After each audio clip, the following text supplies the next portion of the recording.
Welcome back to Foodie Bee.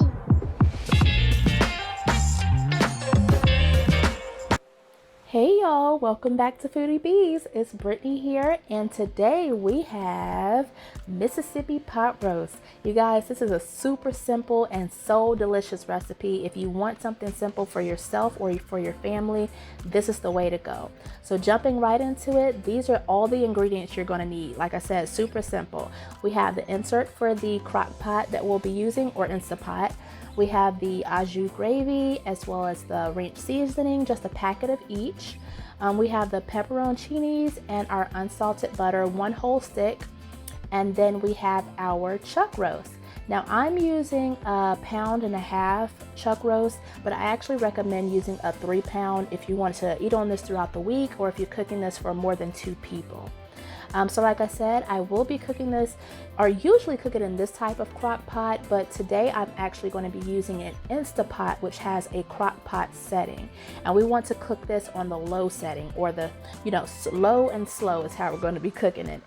And so we're just going to get started by putting in our chuck roast and then putting in our gravies. So that was the au jus gravy, but I am actually going to be using this gluten-free gravy mix because we're trying to actually eat gluten-free here lately. So yes, that's what I'm going to be using, but it tastes the same. So if you prefer the au jus or the gluten-free, it's still going to be delicious, I promise you. So yes, we're going to go ahead and put that gravy in there. And then we're going to put in the packet of ranch seasoning. So like I said, we are using the whole packet of each one, so that's why we don't need a bunch of seasonings, because these packets of gravy and ranch have all the seasoning that you're going to need for the whole chuck roast. So super simple. All right, and then here's our whole stick of butter. So I would actually recommend cutting this up before you actually are trying to put it into the pot. I started cutting it up in my hand. People that cook a lot, you don't even think about doing things the proper way, you just go at it. So yes, please don't cut it up in your hand. Cut it into on a plate or the actual counter first, and then put it in the pot. But yeah, that's pretty much the sizes that you want the butter to be in, so it gets through the whole thing. And then we're going to put in our pepperoncinis. And I have the deli sliced ones. That's all they had at the grocery store. I would actually recommend using the whole ones, but the sliced ones are good too. It still gives you the same flavor, of course. But if you are going to use the whole ones, I would recommend using about 6 to 8 pepperoncinis. And if you are using the sliced ones, I would actually recommend using about 1/3 of that little bottle there. And that is how it's going to look. And then we are actually going to set our slow cooker to 7 hours.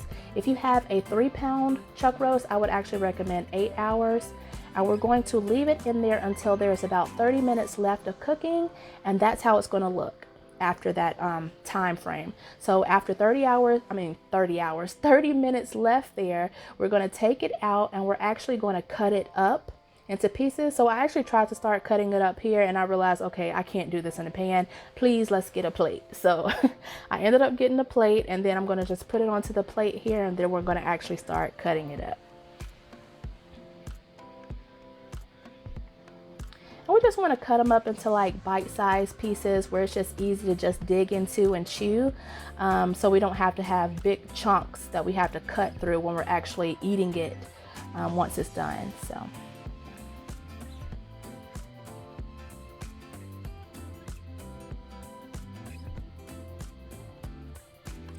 and this one, you guys, it had a lot of membrane. I don't know what's going on with the meat pieces that are in the grocery stores right now, but usually it's already so soft and melted that cutting it would be so simple.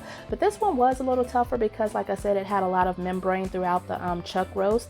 But once I was able to cut and everything and let it simmer for the rest of those 30 minutes, it was so soft and juicy, so it was still no problem.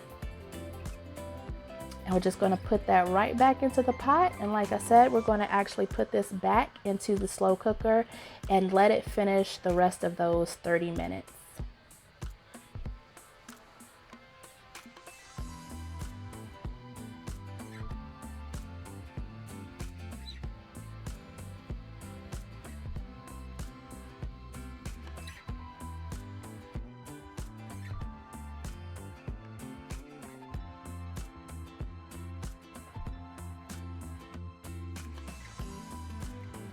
All right, yeah, and like I said, that's how it's going to look. I'm just closing up the Instapot here, and that's going to cook the rest of those 30 minutes, and it's going to look the exact same once you take it off after those 30 minutes. Like I said, we're just letting those juices infuse into that meat that we've cut. So once we're done, that is it. That's all, you guys. And this is, like I said, a super simple recipe, and it's so delicious. Like, look at that meat. That is so good. That is delicious. And it's actually raining right now, so if you hear the rain, my bad. But yeah, we got to keep it going. But so this is actually the next day when I actually cooked up some sides and actually was serving it to the whole family. So mashed potatoes are bomb with this pot roast.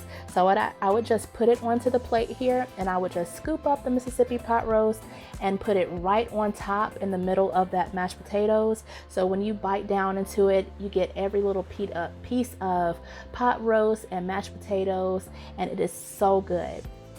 And I'm actually going to put some extra pepperoncinis on top to give it more flavor and more of a tanginess, so it's not just so one note with that gravy, and it's going to taste so good, I promise you.